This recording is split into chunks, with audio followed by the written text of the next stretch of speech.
Praise the Lord, my dear friends. Today let us reflect together on the deep sleep that God caused upon Adam, which we find in Genesis chapter 2, verse 21. In the last Sunday's reading, we found that it was in Adam's letting go something of his own that he was able to find Eve suitable for him. But we may have a question. God caused a deep sleep upon Adam, and God took the rib out of him, and God formed the woman. Here, apparently, Adam had no choice. He did not even know what was going on. So how can we say that Adam was letting go something of his own? Okay, look at this.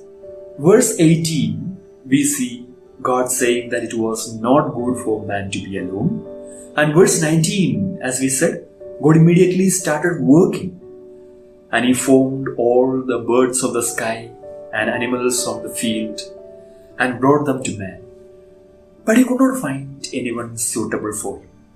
And it was then that the Lord caused a deep sleep to fall upon Adam. Interestingly, we don't see Adam putting any demand on God that I want a partner this way or I want a partner that way. No, there was no demand from his side. Though God brought many birds and animals to him, he had no complaints, no demands. What was his attitude? He just allowed himself to find rest in the company of God. He rested with him. So God caused a deep sleep unto him. Did God force the sleep upon him? Maybe.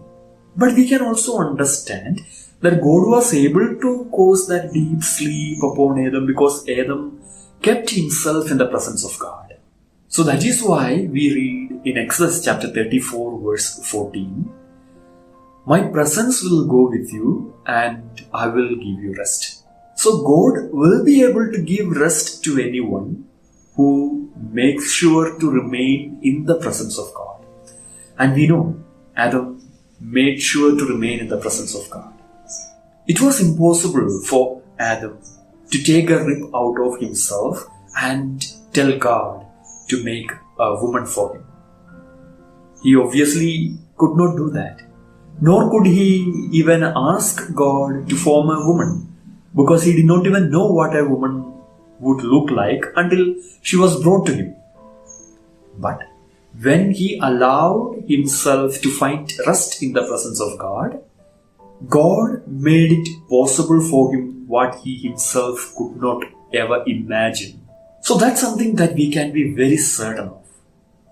When we consciously live in the presence of God and find rest in the presence of God, God will make possible what we even cannot imagine or what is apparently impossible for us.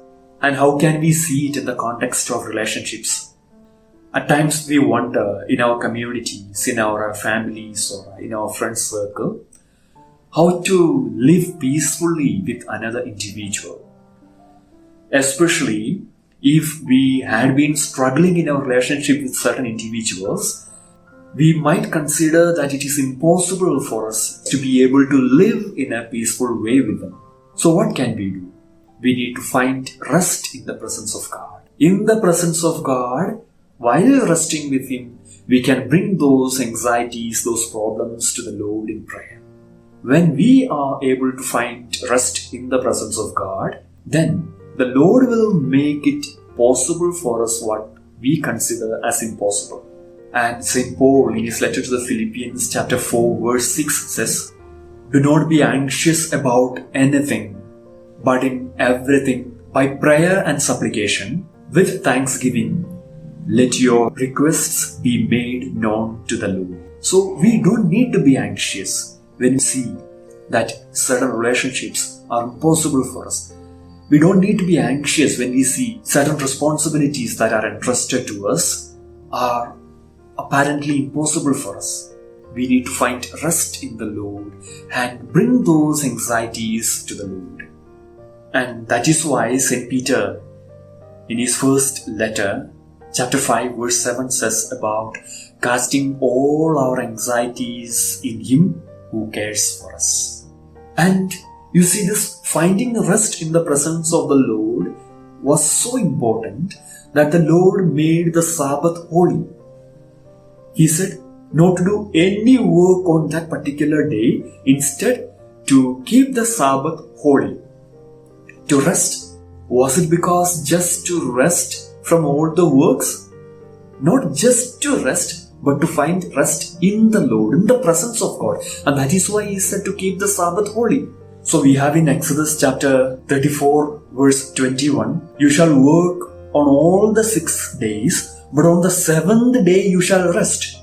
In plowing time and in harvest time you shall rest. No exceptions. And see, plowing and harvest are very important for farmers. But even in those days of such a busy schedule, we have to find our rest in the Lord. And even our plowing and harvesting, etc., will abundantly be blessed when we are able to find rest in the presence of God. So, my dear friends, this we can be very certain of. We can make things that are apparently impossible for us if we take care to find our rest in the presence of God on a regular basis.